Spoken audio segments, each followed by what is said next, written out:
ጤና ይስጥልን። ይህ ፋስት ዴሊ ነው። ሰላምታችን በያላችሁበት ይድረስ እያልን በዕለቱ የተሰሙ ዋና ዋና ጉዳዮችን ወደ እናንተ ይዘን ቀርበናል።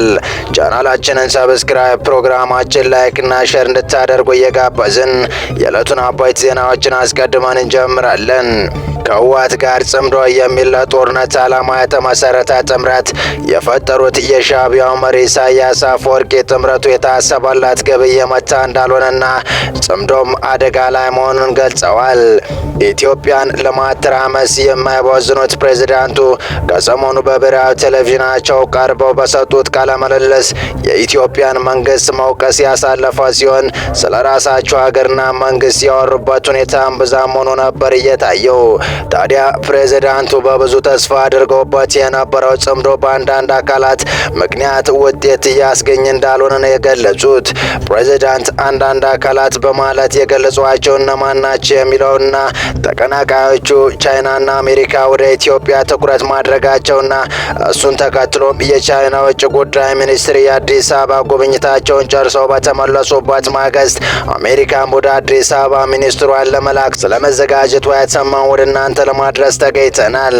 እስከ ፍጻሜው አብራችሁን ቆዩ። የኤርትራው ፕሬዝዳንት ኢሳያስ አፈወርቂ ጽምዶ ችግር ገጥሞታል ሲሉ ተናግረዋል። ትብብርና ህብረት የሚለውን ለመግለጽ ጽምዶ የሚለውን ቃል የተጠቀሙት ኢሳያስ ጽምዶ ሊሰራ አልቻለም፣ መሀል ላይ እንቅፋት ገጥሞታል ሲሉ ከትራምፕ አስተዳደር ጋር አያይዘው ተናግረዋል። እንደሚታወሰው ህወሓትና ኤርትራ መንግስት ጽምዶ በሚል ሚስጥራዊ ህብረት ፈጥሯ ሲባል ነበር። ኢሳያስ በአሁኑ ቃለ ምልልሳቸው ከህወሓት ጋር በተያያዘ ያሉት ነገር ምንም ነገር የለም። ፕሬዝዳንቱ በዚህ የትናንት በስቲያ ምሽት ቃለ ልሳቸው መንግስታቸው ከትራምፕ አስተዳደር ጋር አዲስ የሆነ ግንኙነት ለመመስረትና በቀደሙት አስተዳደሮች የተፈጠረውን የአሜሪካ ኤርትራ ግንኙነት ለማስተካከል ጥረቶች ተጀምረው የነበረ መሆኑን በማመላከት ይሁንና መሀል ላይ ሌሎች ሀያላት በመግባታቸው ነገሩ በተፈለገው መልኩ መሄድ አልቻለም ብለዋል። ከሁሉም የአሜሪካ አስተዳደሮች በተለየ ከትራምፕ በፊት በነበሩ ጆ ባይደን ዘመን የኤርትራ አሜሪካ ግንኙነት በከፋ ደረጃ ላይ ይገኝ የነበረ መሆኑን ያመለከቱት ኢሳያስ በግንኙነቱ በትራምፕ ዘመን አዎንታዊ ለውጦች ይኖራሉ ተብሎ ቢታሰብም እስካሁን ባለ ሁኔታ ይህ ነው ሊባል የማይችል የበጎ ለውጥ እንቅስቃሴ እንዳልተመለከቱ ተናግረዋል። ይሁን ያለውን የትራምፕ አስተዳደር የውጭ ጉዳይ ፖሊሲ በሂሳዊ ትንታኔ ማብራሪያ ሰጡት ኢሳያስ ትራምፕ የአሜሪካን መልሰን ታላቅ እናደርጋት ብለው የተነሱት አሜሪካ በቁልቁለት መንገድ ላይ ስለመሆናቸው ነው በማለት ወደ ቀድሞ የአሜሪካ ትችታቸው ተመልሰዋል። ይህ በመሆኑ አሜሪካ የሌሎች ሀብት በጉልበት ወደ መቆጣጠር እየገባች ነው ያሉት ኢሳያስ የሰሞኑን የቬንዙዌላ ጉዳይ በማንሳት ማሳያ አድርገው ጠቅሰውታል። ይህ በእንዲህ እንዳለ በኤርትራ አዲስ ዘመቻ ተከፍቷል። ዘመቻ የተከፈተው የፕሬዝዳንትን ኢሳያስን አፈወርቂ አስተዳደር ይፋዊ ጥሪ ካደረገ በኋላ ነው። የኤርትራን ግዛት የወረራ ክስ ቀርቧል። በኤርትራ የዲያስፖራ ማህበረሰብ በተፈጠሩ ጥምረት የኢትዮጵያ እንቅስቃሴ ለመግታት እንቅስቃሴ መጀመሩ ተሰምቷል። የኤርትራ ሶቨርኒቲ ኔትወርክ የኤርትራ ሉዓላዊነት ትስስር በሚል መጠሪያ የተቋቋመው ዲፕሎማሲያዊ እንቅስቃሴ የኢትዮጵያ የባህር በር ፍላጎትና እንቅስቃሴ ህገወጥ ነው በሚል ጽምዶ ለዓለም አቀፍ ማህበረሰብ ማስተጋባት መጀመሩን ገልጿል። የኤርትራ ሉዓላዊነት ትስስር አዲስ በጀመረ የዲፕሎማሲ ዘመቻ አዲስ ታሪክ ግዛታችንን ልትወረን ነው ሲል ክሱን አሰምቶ ለማስቆም መንቀሳቀሱን ገልጿል። የኤርትራ ሉዓላዊነት ኔትወርክ የኤርትራ ባለሙያዎችና ምሁራንን በማሰባሰብ በአፍሪካ ቀንድ የኤርትራ ሉዓላዊነትና መረጋጋት በተመለከቱ ጉዳዮች ላይ መረጃ ላይ የተመሰረተ ትንታኔና የህግ ማብራሪያ ቅድመ ማስጠንቀቂያ እንደሚሰጥ ገልጿል። በተለይም የኢትዮጵያ ከፍተኛ ባለስልጣናት የባህር በር ይገባኛል ሲሉ የሚያሰሙት ተከታታይና ከጊዜ ወደ ጊዜ እየጨመረ የመጣው ይገባኛል ጥያቄ ከዓለም አቀፍ ህግጋት ጋር የማይጣጣምና ለቀጠናዊ ሰላም ስጋት የሆነ ጉዳይ ነው ሲል ገልጿል። የኤርትራ ሉዓላዊነትና የግዛት አንድነት ለድርድር የማይቀርብ መሆኑን መታወቅ አለበት ብሏል። የኤርትራ የዲፕሎማቲክ ዘመቻ ዓለም አቀፍ አጋሮችና ክልላዊ ድርጅቶች ለዓለም አቀፋዊ ገደብ መከበር ያለባቸው ቁርጠኝነት እንዲያረጋግጡና የክልሉን ሰላምና የወሰን ድንበሮችን እንዲያናግሩ ንግግሮችን ወይም እንቅስቃሴዎች እንደሚያስፈልግ አስቁሞ ጥሪ አቅርቧል።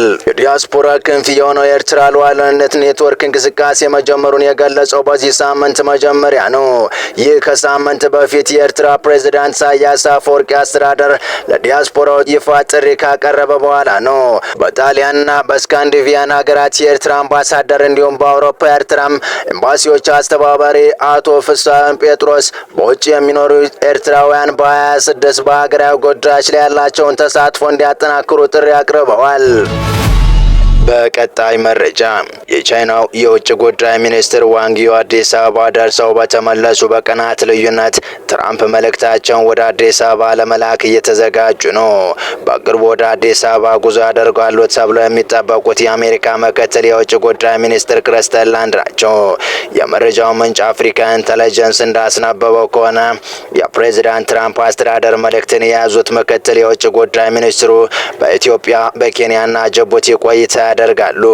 ምክትል የውጭ ጉዳይ ሚኒስትሩ ወደ አፍሪካ ቀንድ ጉዞ እንዲያደርጉ የተወሰነው በአሁኑ ሰዓት ከቀይ ባህር እና ከሶማሊላንድ ጋር በተያያዘ ቀጠናዊ በአዲስ የጂኦፖለቲካ የኃይል አሰላለፍ ውስጥ መግባቱን ተከትሎ ነው። የኢትዮ ግብጽ ውጥረት እንዲሁም እስራኤል ለሶማሊላንድ ሀገር እውቅና መስጠቷ የፈጠረው ቀጠናዊ ውጥረት እንደ ቱርክ፣ ግብጽና ሳውዲ አረቢያ ያሉ ሀገራት በተመሳሳይ የኃይል አሰላለፍ ውስጥ እንዲገኙ አድርጓቸዋል። እነዚህ ሀገራት የእስራኤልን የሶማሊላንድ እውቅና መጀመሩ አጥብቀው እንደተቃወሙት ሀገራት መካከል የሚመደቡ ሲሆን አሁን ደግሞ የጋራ ጦር ልምምድ ለማድረግ ዝግጅት ላይ መሆናቸው ተሰምቷል። የሀገራቱ የባህር ኃይል የጦር ልምምድ ለማድረግ የታሰበው በሶማሊያና የመን መካከል ባለ የቀይ ባህር ክልል ነው። ይህም በእስራኤል የሀገርነት እውቅና የተሰጣት ሶማሊላንድ ስጋት ውስጥ ለመጣል ያለመ ነው ተብሏል። እስራኤል ለሶማሊላንድ ሀገራዊ እውቅና ከመስጠት ባለፈ የሶማሊላንድ የግዛቴ ክፍል በሆነ የቀይ ባህር ክልል ወታደራዊ ጦር ሰፈር ያቋቋመች መሆኑ ተነግሯል። ሶማሊላንድ ግዛቴ ናት የምትለዋ ሶማሊያ አረቦችን አስተባብሬ አንድ ነገር ማድረግ አለበት ስትል ከርማለች። በሌላ አቅጣጫ ግብጽ ከሰሞኑ ከጅቡቲ ወጣ ገባ ስትል የከረመች ሲሆን ጠቅላይ ሚኒስትር አብይም ከከፍተኛ አመራሮቻቸው ጋር በመሆን ወደ ጅቡቲ አምርተው ከጅቡቲው ፕሬዝዳንት ኢስማኤል ኦመር ጌሌ ጋር ተነጋግረዋል። በዚህ ውይይት የቀናት ልዩነት ውስጥ የኢትዮጵያ ብሔራዊ መረጃና ደህንነት አገልግሎት ዋና ዳይሬክተር ሬድዋን ሁሴን በትናንትናው ዕለት ማለትም ማክሰኞ ጥር 5 ቀን 2018 ዓ.ም ሞቃዲሾ ገብተው ከሶማሌ ፕሬዝዳንት ሐሰን ሼክ መሐመድ ጋር መምከራቸው ተዘግቧል። ቢቢሲ የሶማሌው ቋንቋ አገልግሎት የሁለቱ አመራሮች ምክክር በዝግ እንደተካሄደ አመላክቷል። ከሰሞኑ ለሶማሊላንድ ሀገራዊ እውቅናን የሰጠችው እስራኤል ኢትዮጵያ የረጅም ጊዜ ስትራቴጂ አጋሬ ናት ስትል ማስታወቋን የቱርክ አዶት ዜና ወኪል ዘግቧል። ከሰሞኑ የውጭ ጉዳይ ሚኒስትር ዴኤታ አምባሳደር ሀድራ በራ ወደ እስራኤል ተጉዘው ከሀገሪቱ የውጭ ጉዳይ ሚኒስትር ጌዲዮን ሳር ጋር መምከራቸው ታውቋል።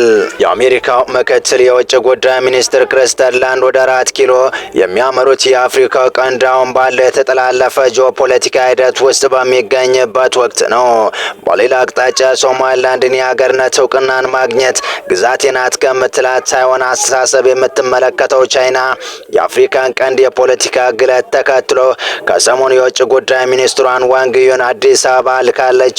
የውጭ ጉዳይ ሚኒስትሩ ከጠቅላይ ሚኒስትር አብይና ከውጭ ጉዳይ ሚኒስትር ጌዲዮን ጢሞቴዎስ ጋር መክረው በአፋጣኝ ወደ ቤጂንግ ተመልሰዋል። ከቻይናው ባለስልጣን የአዲስ አበባ ጉዞ በኋላ በጋራ በተሰጠው መግለጫ ኢትዮጵያም የአንድ ቻይና ወይም ዋን ቻይና ፖሊሲ አጥብቃ እንደምትደግፍና በዚህም ዙሪያ ምንም ያልተሸረሸረ አቋም እንዳላት መግለጹ ይታወሳል።